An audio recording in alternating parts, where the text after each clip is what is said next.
Seorang anak muda tampak gelisah, tangannya bergerak-gerak sebelum teracung ke atas, dan dari mulutnya terdengar pertanyaan. Boleh bertanya, Bapak Pendongeng? Tanya apa kau anak muda? Menurut ahli sejarah dan orang-orang yang telah mempelajari candi-candi, itu bukan arca anjing. Pada saat candi itu diekskavasi, di candi itu ditemukan arca satwa yang telah hilang bagian kepalanya. Orang-orang mengira itu arca anjing. Menurut para ahli itu arca lembu. Lebih tepatnya arca Nandi. Lembu tunggangan Siwa, Yabatara Guru, Yabatara Girinataya, sang catur buja. Lagi pula wahai Bapak Pendongeng, pada zaman candi itu dibangun, katanya pada masa pemerintahan Rakal Kayuwangi Dyah Lokapala, orang-orang tidak menganggap anjing sebagai hewan nista. Ya justru satwa yang setia, teman manusia. Bahkan dalam cerita Mahabharata, Yudhistira tak mau masuk nirwana kalau anjing yang bersamanya mendaki Mahameru tak diperbolehkan tinggal di swarga loka. Meskipun obor yang menyala tak terlalu terang, orang-orang yang meriung di dekat sang pendongeng melihat perubahan di mukanya yang mendadak pucat kesi. Ronanya tampak murka. Lalu dengan agak bersungut-sungut, dia berkata, Hei kau anak muda, kau datang untuk mendengarkan dongeng atau untuk pamer ilmu? Yang kuceritakan ini telah diceritakan ayahku, kakekku, para leluhurku. Kau rupanya perlu belajar lagi bahwa orang mendengarkan dongeng untuk menghibur diri, sekaligus berharap memetik hikmahnya. Kau tak mampu menangkap hikmah dari ceritaku itu. Jangan kau sombongkan kehebatan pengetahuanmu, anak muda.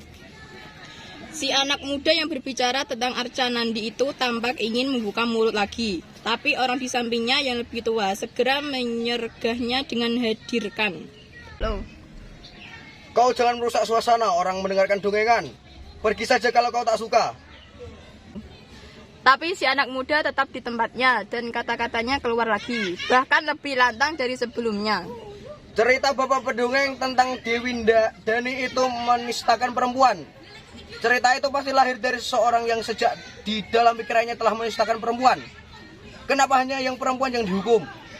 Bagaimana dengan para laki yang berselingkuh dengan Dewi Dani? Kenapa dikutuk jadi anjing? Orang yang pertama menceritakan itu mungkin leluhur Bapak Pendongeng. Pasti hidup pada zaman orang-orang tak lagi menganggap anjing sebagai hewan setia. Zaman ketika orang-orang menganggap anjing satwa nista. Orang di samping si anak muda mengherdik lebih keras. Kau diam atau pergi dari sini. Para perempuan itu berdoa dengan menggunamkan puja-puji kepada 5 perawan. Dan hati mereka yakin dosa yang mereka sandang akan lebur. Ahalya, Draupadi, Sita, Tara, Mandodari, Tata, Pancakanya, Semarenti, Nityam, Mahapatakanisi. Oh Ahalya, Draupadi, Sita, Tara, dan Mandodari, siapapun harus selalu mengingat Pancakanya, 5 perawan yang menjadi pelebur dosa. Ahalya bukan seorang perawan, dia bukan seorang kanya yang berarti perawan. Begitu juga keempat perempuan yang disebut dalam doa. Ahalya bukan seorang perawan, dia bukan seorang kanya yang berarti perawan. Begitu juga keempat perempuan yang disebut dalam doa. Draupadi, Sita, Tara, dan Mandodari. Kunti yang disebut oleh para perempuan pendoa untuk menggantikan nama Sita juga bukan perawan. Kau yang tahu kisah tentang mereka boleh tak sependapat dengan para perempuan pendoa itu. Kau tahu Ahalya adalah istri Maharesi Gautama yang namanya dinistakan melalui kisah perselingkuhannya dengan Indra. Draupadi juga istri 5 lelaki yang disebut Pandawa atau kau mengenalnya dari tradisi di Jawa sebagai istri sulung Pandawa bernama Puntadewa atau Yudhistira.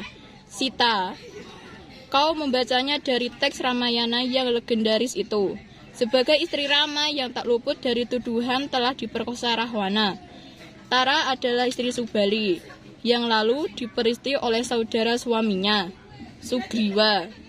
Mandodari adalah istri Rahwana yang lalu dinikahi saudara suaminya, Wibisana. Kunti pun begitu. Meskipun konon tetap perawan setelah melahirkan karena melalui lubang telinganya. Dia menjadi istri Pandu, Raja Astina. Tapi para perempuan pendoa itu yakin seyakin-yakinnya. Nama-nama yang dipuja itu para perawan, bahkan perawan suci. Kami tahu mereka bukanlah perempuan sempurna. Begitulah para perempuan pendoa itu berkata. Tapi mereka telah purna menjalankan dharma mereka sebagai istri, ibu, saudari perempuan yang kukuh menggenggam hak-hak mereka dan dengan cara apapun memperjuangkannya.